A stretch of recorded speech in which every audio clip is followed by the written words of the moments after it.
Shalom, jumpa lagi di Klavos Sukacita. Bapak Ibu kekasih Tuhan, hari ini kita diberi kesempatan untuk membaca, mendengar, dan merenungkan firman Tuhan. Firman Tuhan bagi kita di hari ini terambil di dalam kitab Perjanjian Baru, Injil Lukas pasal 24 ayat 36 sampai dengan ayat 49. Sebelum kita membaca bagian firman Tuhan, kita berdoa meminta hikmat kuasa Allah menolong kita dalam pemberitaan firman Tuhan. Marilah kita berdoa. Terpujilah Allah Tuhan dan Juru Selamat kami. Di saat yang berbahagia ini Tuhan, kami bersyukur karena kami terus dilawat, dipelihara oleh tangan Tuhan Allah sendiri. Kami hendak membaca, mendengar, dan merenungkan firman-Mu.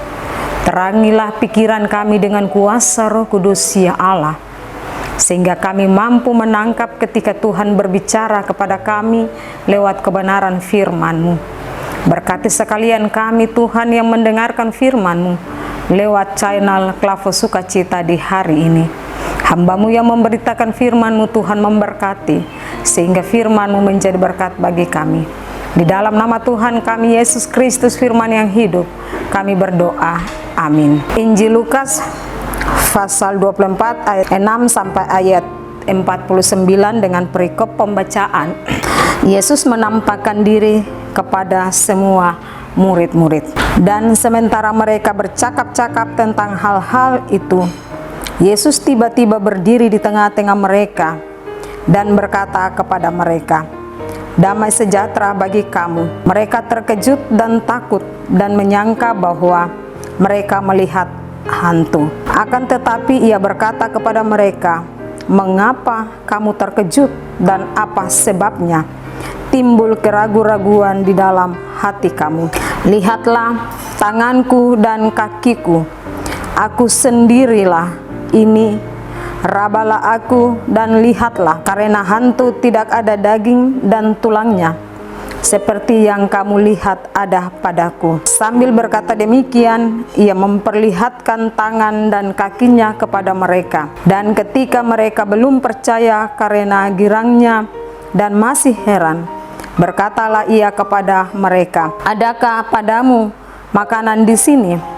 Lalu mereka memberikan kepadanya sepotong ikan goreng. Ia mengambilnya dan memakannya di depan mata mereka. Ia berkata kepada mereka, "Inilah perkataanku yang telah kukatakan kepadamu ketika aku masih bersama-sama dengan kamu, yakni bahwa harus digenapi semua yang ada tertulis tentang aku di dalam kitab Taurat Musa dan kitab Nabi dan kitab Mazmur." Lalu ia membuka pikiran mereka sehingga mereka mengerti kitab suci. Katanya kepada mereka, "Ada tertulis demikian, Mesias harus menderita dan bangkit dari antara orang mati pada hari yang ketiga. Dan lagi dalam namanya berita tentang pertobatan dan pengampunan dosa harus disampaikan kepada segala bangsa, mulai dari Yerusalem. Kamu adalah saksi dari semuanya ini.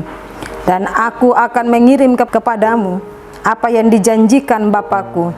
Tetapi kamu harus tinggal di dalam kota ini sampai kamu diperlengkapi dengan kekuasaan dari tempat tinggi." Demikianlah kebenaran firman Tuhan bagi kita di hari ini. Bapak Ibu, saudara-saudari yang diberkati oleh Tuhan kita Yesus Kristus, dari bagian firman Tuhan yang telah kita baca dan kita renungkan saat ini, maka tema kita, kebangkitan Kristus, pengharapan dunia. Kebangkitan Kristus, pengharapan dunia. Bapak Ibu kekasih Tuhan, peristiwa Yesus menyatakan diri kepada beberapa perempuan yang mengikutinya, termasuk Yesus menampakkan diri kepada 2 orang yang berjalan ke Emmaus, menjadi percakapan yang serius di antara para murid Yesus. Peristiwa penampakan Yesus menjadi topik yang dibicarakan oleh para murid saat itu, sehingga ketika Yesus tiba-tiba berdiri di tengah mereka dan menyapa mereka, "Damai sejahtera bagi kamu." Kehadiran Yesus di tengah-tengah diskusi para muridnya begitu tiba-tiba namun nyata Yesus ada di antara mereka. Damai sejahtera bagi kamu. Bapak Ibu kekasih Tuhan, Yesus menyapa para murid dengan kata, damai sejahtera bagi kamu. Damai sejahtera bagi kamu menjadi berkat terutama sebagai kekuatan dan motivasi bahwa selalu ada penyertaan Tuhan, selalu ada sukacita, selalu ada damai sejahtera Allah yang menyertai orang percaya. Jadi bukan saja para murid, tetapi Bapak Ibu dan saya hari ini, damai sejahtera dari Tuhan menyertai kita. Itu nyata bahwa dalam kehidupan kita ada sukacita. Kita tidak menjadi orang yang muka muram atau orang yang suka marah-marah, tetapi ketika damai sejahtera itu ada pada kita, maka kita menjadi orang-orang yang penuh dengan sukacita. Damai sejahtera diberikan untuk menguatkan, meneguhkan pada para murid saat itu dan kita saat ini. Kata damai sejahtera diberikan oleh Yesus kepada para murid pada saat itu untuk hendak menguatkan mereka untuk tetap mempercayakan bahwa Yesus yang telah mati bangkit hidup.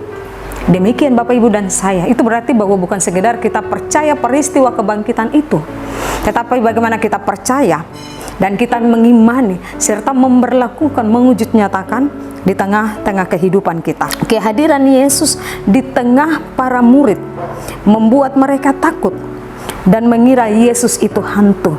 Yesus melakukan percakapan kepada para murid dengan menyatakan keheranannya. Sebab itu Yesus menegur mengapa. Yesus menegur mereka dengan berkata, mengapa begitu takut? Ketakutan bisa terjadi karena pikiran dan situasi yang mencekam. Demikian yang terjadi pada para murid. Mereka takut karena mereka dituduh oleh para imam-imam bahwa murid-muridlah yang telah mencuri jasad atau jenazah Yesus.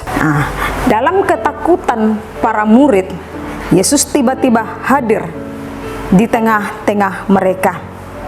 Sebab Yesus mengenal, Yesus mengetahui situasi dan ketakutan yang dirasakan oleh para murid saat itu. Oleh sebab itu, Yesus langsung memastikan bahwa Yesus sendiri adalah guru. Yesus sendiri adalah Yesus yang sudah mati, tetapi Yesus yang bangkit. Sehingga Yesus menunjukkan kepada para murid tanda yang ada pada tubuhnya saat peristiwa penyaliban itu. Yesus katakan, hantu tidak ada daging dan tidak ada tulangnya. Yesus menunjukkan bahwa ia benar-benar adalah Yesus, sehingga para murid bisa memegang atau menyentuh Yesus. Itu situasi yang terjadi pada saat itu kepada para murid. Bapak, Ibu, saudara-saudaraku yang diberkati oleh Tuhan kita Yesus Kristus, hidup kita tidak jauh berbeda dengan para murid dalam menghadapi situasi atau rasa ketakutan, atau juga dalam pergumulan atau dalam persoalan, permasalahan, bahkan tantangan yang berat. Pasti juga kita merasa takut. Dalam situasi seperti itu, seharusnya Bapak, Ibu, dan saya menyadari bahwa dalam situasi yang membuat kita tidak berdaya, situasi yang benar-benar mencekam kita, sesungguhnya Yesus hadir di tengah-tengah kehidupan kita. Sebab apa? Yesus tahu benar setiap persoalan yang kita hadapi. Yesus tahu akan setiap kehidupan kita, sehingga Yesus hadir di tengah-tengah hidup kita. Maka Bapak, Ibu, dan saya jangan lupa untuk memberi diri atau memberi tempat, memberi hidup untuk Yesus. Biarkanlah Yesus hadir di tengah-tengah kehidupan kita seperti ketika Yesus hadir di antara para murid. Ketika murid-murid ada di dalam rumah yang terkunci, Yesus bisa hadir di tengah-tengah kita. Itu berarti bahwa di tengah-tengah kehidupan kita, Yesus selalu hadir. Biarkanlah Setiap persoalan hidup kita atau tantangan permasalahan, kita mengizinkan Tuhan hadir dengan cara bahwa ketika kita mendengarkan firman Tuhan, jangan kita mengeraskan hati kita, tetapi kita membiarkan firman itu untuk firman yang hidup itu mengubah kehidupan kita, supaya kita lebih taat, supaya kita lebih kenal siapa itu Tuhan, yang adalah Tuhan dan Juru Selamat kita. Dan biarlah Yesus yang menjawab, Yesus yang mengisi setiap kehidupan kita, karena kebangkitannya adalah karya terbesar bagi kita. Yesus telah mati dan bangkit, telah menyelamatkan kita. Yesus telah menggenapi hukum Taurat, sehingga hukum Taurat telah digenapi lewat diri Yesus Kristus. Maka Bapak, Ibu, dan saya, kita tidak hanya sekedar tahu, kenal, dengar firman, tetapi kita mengenal dengan sesungguhnya siapa itu Yesus. Kita tahu betul siapa itu Yesus dan bagaimana Yesus sedang bekerja dalam kehidupan kita, sehingga firman yang kita dengar, biarlah firman itu hidup dan mengubah setiap kehidupan kita. Saya percaya bahwa ketika kita lalu memperbiasakan diri kita untuk mendengarkan firman Tuhan, maka firman Tuhan itu akan mengubah kita, sehingga yang tidak mungkin itu menjadi mungkin bagi kita.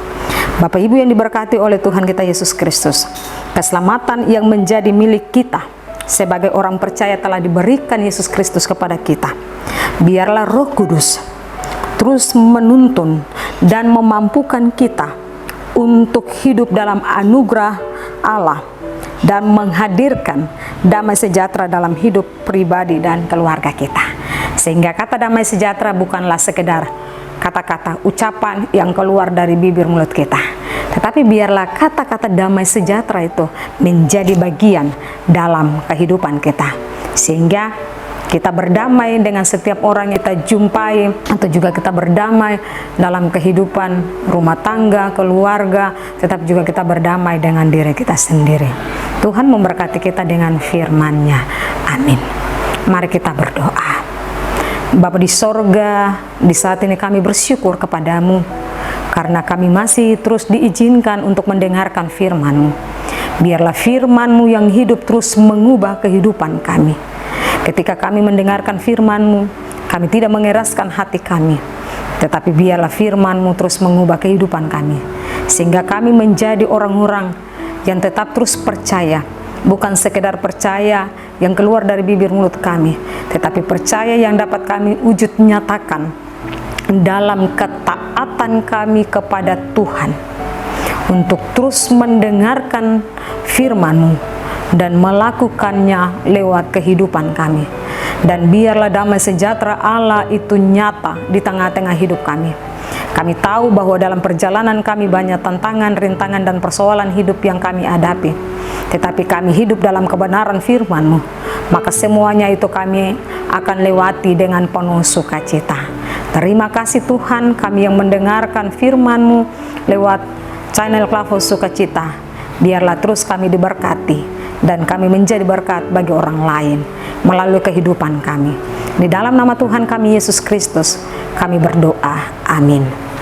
Shalom.